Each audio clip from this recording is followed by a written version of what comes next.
Chegamos a mais uma quinzena e a Epic Games traz um conjunto de assets gratuitos para nos auxiliar com a Unreal Engine através do Fab, seu novo marketplace universal de assets. Vamos conferir os itens desta edição. Para começar, temos o Sci-Fi Mech. Ele chama atenção logo de cara pelo design diferente, com 4 braços e 2 pernas, sendo que 2 desses braços têm a escala humana para segurar armas e equipamentos padrão. No vídeo dá para ver que ele já foi pensado para animação dentro da própria Unreal, sem depender de softwares externos.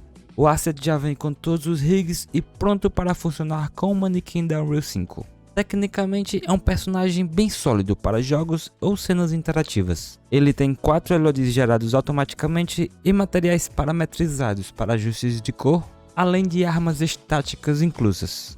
No pacote já traz um blueprint de personagem de terceira pessoa e o Animation Blueprint todo configurado, o que acelera bastante a integração. As texturas são todas em 4K e o desempenho foi pensado para uso em tempo real, mesmo com um visual mais robusto.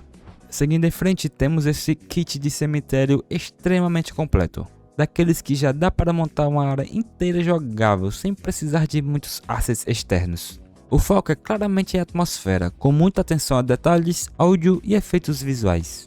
No trailer dá para perceber como o ambiente ganha vida com os ventos das árvores, partículas no ar, tochas e efeitos sutis que funcionam muito bem tanto em primeira quanto em terceira pessoa, além de funcionar muito bem para a câmera top-down. No lado técnico do pacote impressiona pelo volume de conteúdo, pois são mais de 370 itens, entre meshes, folhagem e blueprints, com estruturas modulares como capela, criptas com interior, ruínas e variações prontas. O kit já vem configurado para uso com Nanite e Lumen, com múltiplos setups de iluminação. Também inclui sistema de áudio ambiental usando Metasounds, trilhas de ambientação e até sons de passos baseados em materiais físicos. É um asset bem pesado em tamanho, mas entrega um nível de produção alto e pronto para uso em jogos. E por último, o Fantasy Props. Esse pack é mais simples, mas extremamente útil para quem está montando cenários de fantasia estilizada. Ele reúne vários itens decorativos, como urnas, vasos, garrafas mágicas, copos temáticos, caldeirões e objetos com elementos fantásticos, todos com um estilo low poly bem limpo e consistente.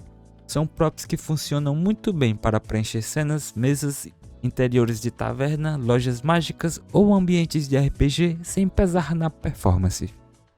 Para baixar esses 3 assets gratuitos, basta acessar o site da Fab Marketplace, desça um pouco a página e encontre os 3 packs que mostrei anteriormente.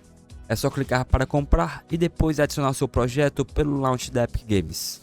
Como indicado pela própria Epic, temos até o dia 27 de janeiro para adicionarmos esses assets à nossa biblioteca. Não deixe de adquiri-los, eles podem ser bastante úteis futuramente. Muito obrigado pelo apoio e até a próxima. Valeu!